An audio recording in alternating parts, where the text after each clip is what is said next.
Bizarre Brain Comics.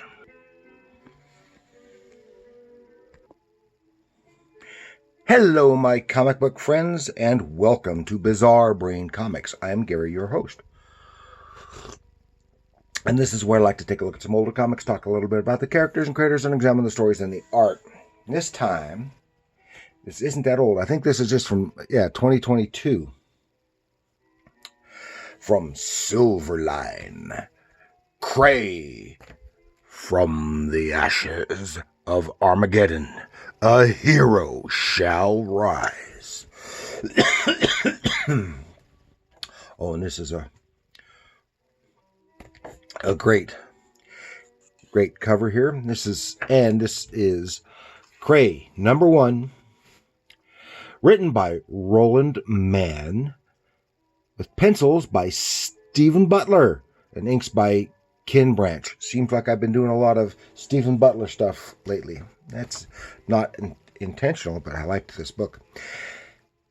This is one I got a couple months ago at the Rocky Mountain Con, and when I picked it up, I didn't even realize it was Stephen Butler, and I had been doing some Stephen Butler stuff right at the time. And I wanted to mention another YouTube channel that I like.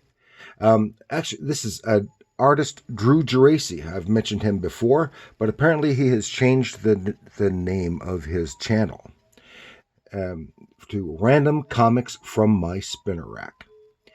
It's from Drew Geraci. He is a comic artist. It's some nice stuff. And this is just about comics, various comics.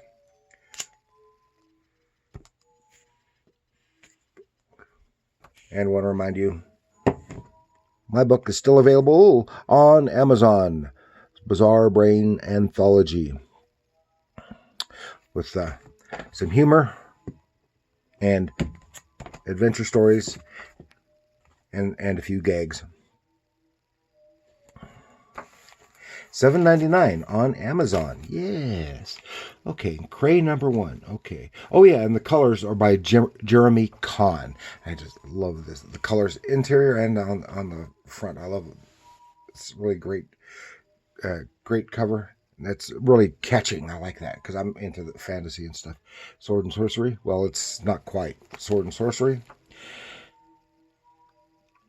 but I said it's Silverline. You might say, well, I don't know Silverline. Well, I didn't either. I still don't know. It's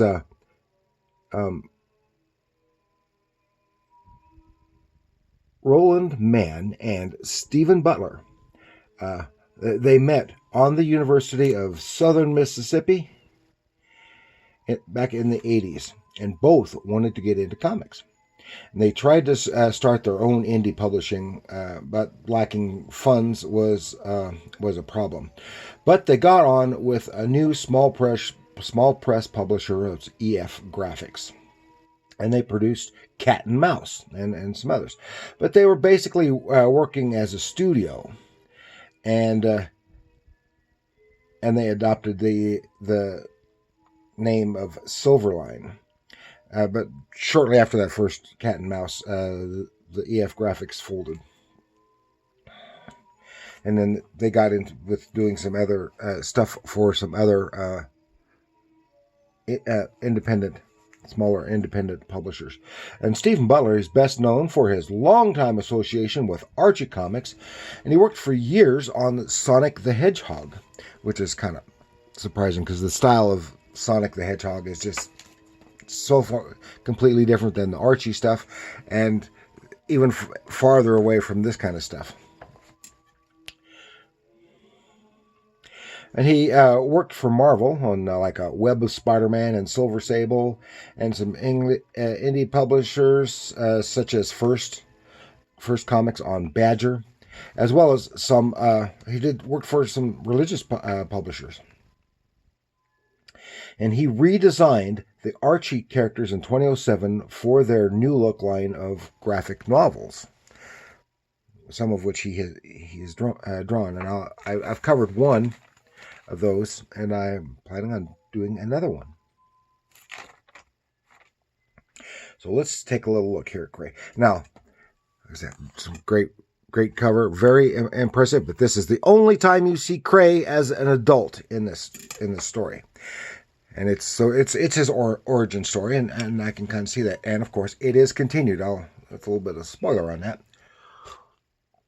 but I have to say, and it's the way it's written is fine. I'm just saying how I, as a reader, I would have liked to have seen it done, since young Krey is not the main character of the storyline, the title.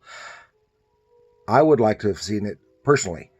Like to have seen it like start with an adult Krey, maybe on a mission of vengeance or some other thing that he on, in the midst of a battle or something, and then tell his origin story in flashbacks, so that you get introduced to the adult Krey. So you get some what do I want to say? You get invested in the character a little bit as you learn about his backstory, and then up into his adulthood, up to the time of where we see him at the beginning. That's how I would like to have seen it. But that's just me. I'm not a writer, and I'm not bad-mouthing the creators at all. I just say how I would like to have seen it, because you don't ever see it in here, of course. And it starts off, and there's some interesting page layouts in here. Really helps move the story along, and the background scene, everything is. Stephen Butler just does a great job. All these figures, the way the village looks, the terrain, and everything. This is some undesignated time in the future, after probably thousands of years, and here is a village of humans getting along fine, and then they're suddenly attacked by this great double page spread action scene. That horse is marvelous, and they're attacked and people being slaughtered by these mutants, a tribe of mutants, and of course all ancient Bronze Age style type weaponry and stuff, and of course the mutants are the evil, vile villains, right? Well, maybe. And slaughter some good action. Horrible crimes being committed against people. I like the scroll work as for the captions, and the interesting lettering. And they're fighting. This one, he's a chieftain, and he gets into this house. He's just slaughtered the man, and there's this woman defending her baby, and he slaughters her. But he decides to.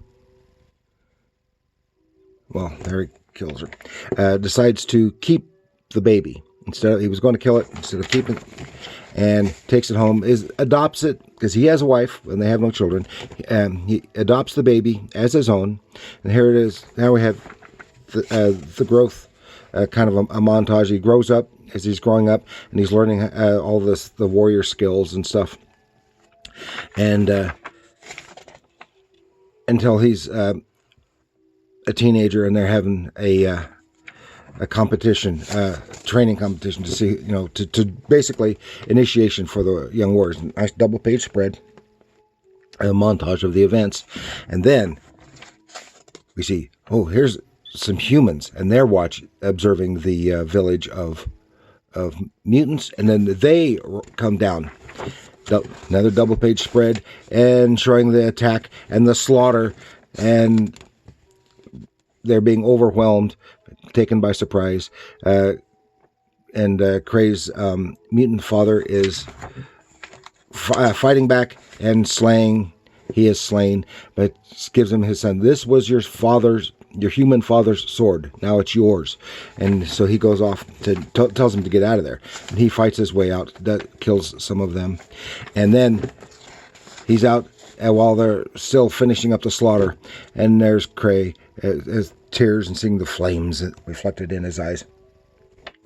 And that is the to be continued. That is the end of this segment. Now, I would like, that's why I said I would like to have seen the whole thing done in flashback, maybe segments for over two or three issues. So we get invested in the adult Krey and see his background. It makes me think a little bit of Edgar Rice Burroughs' Apache Devil, and also a little bit of the opening sequence of Conan the Barbarian. And so here in this world, both the humans and the mutants they're just a vile bunch. They just slaughter each other, and regardless, and slaughter the innocents, the children, and the non-combatant women and stuff like that. So, but I liked the story. I liked the book. I would like to read the rest of it. So, but that's all I've got for you this time with Krey #1 from Silverline. Thank you for joining me. Please like, share, and subscribe. And do leave a comment. Have you seen any of the Silverline books anywhere? That can be ordered online because there's an ad. Where is it? Yeah. Make mine Silverline. indieplanet.com. indieplanet.com, so they can be ordered. And that's and let me know what you think of the artwork, the story, and what have you. Do you like these creators?